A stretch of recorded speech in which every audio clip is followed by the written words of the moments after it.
It's March 16th, Austin Day, 3/16, here on Against the Ropes.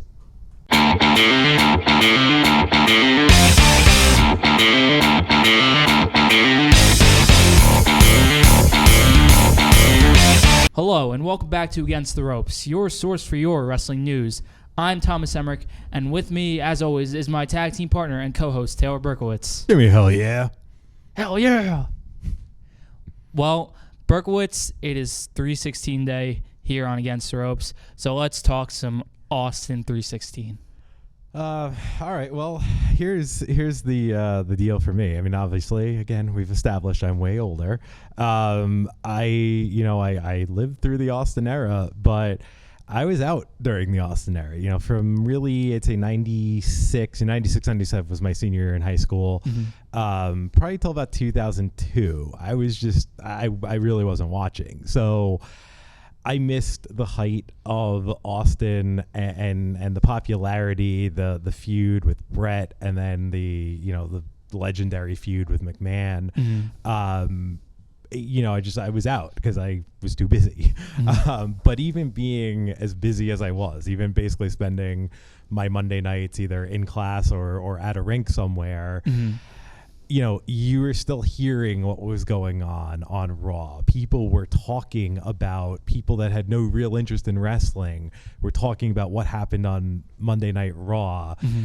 That's how big of an impact Stone Cold had in popular culture at that time. And it really, his run just kind of fit with that aggressive, that Limp Bizkit era of pop culture where everything was just angry and aggressive and it just fit perfectly. So having gone back and watched some of the stuff, it's like, yeah, this is some of the greatest stuff. I think a lot of people think that Raw was great back then. That was great on Raw. Mm-hmm.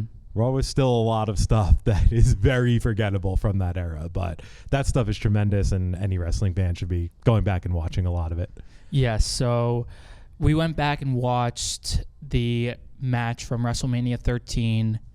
It was Stone Cold Steve Austin against Bret the Hitman Hart in a submission match, and Ken Shamrock was the referee, or the special guest referee. So, Burke, I know you went back and watched that match. What did you think of the match? It was a great match. And again, I didn't watch it at the time. I don't know that was one that I had watched, but it was widely considered to be Austin's best match. Mm-hmm. I thought it was really well paced as a submission match. Mm-hmm. The point where he gets busted open, I mean, clearly, just takes him to another level. He sells so well. And, let's face it, Brett was not the easiest person to work with. So the fact that he put everything into that and really sold for him was tremendous. You can really see in that match how much the fans already love him. And again, this is 97. This is very early Stone Cold. Mm-hmm. He comes into that as the heel, and Brett is supposed to be the babyface, and it's about 50-50, I would say. Mm-hmm. When all said and done, Brett walks out the heel and he walks out the babyface, and it really is just the birth of him as a wrestler, but really a great in-ring performance by him. Mm-hmm. I'm gonna have to agree with that. And throughout the match, I really liked that Bret Hart implemented the sharpshooter on the ring post, if you saw that, and then also Stone Cold refusing to submit to the sharpshooter was really like a classic moment, like in that match. Yeah, I mean, that's the beat in his story, that hey, he's he lost, but he didn't give up, and that I think really is what will catapult him into that next level of stardom. It's amazing to watch the show and realize that. I think this was the third match from the top of the card, and Taker versus Sid Vicious, Psycho Sid, was the main event of that show. And for me, it kind of tells you, like, 97 was a pretty low point for the WWF back then, and WCW was riding high.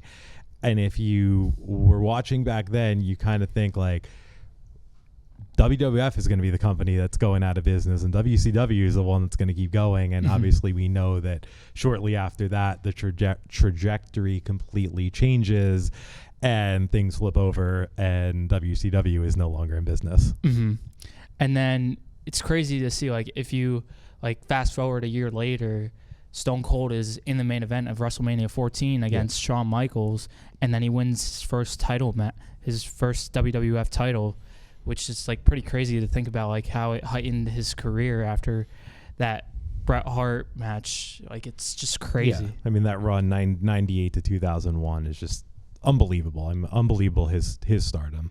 So, and we'll see if he, makes any type of appearance at Mania this year. It was fun seeing him last year. I mean, though, again, admittedly, not my guy.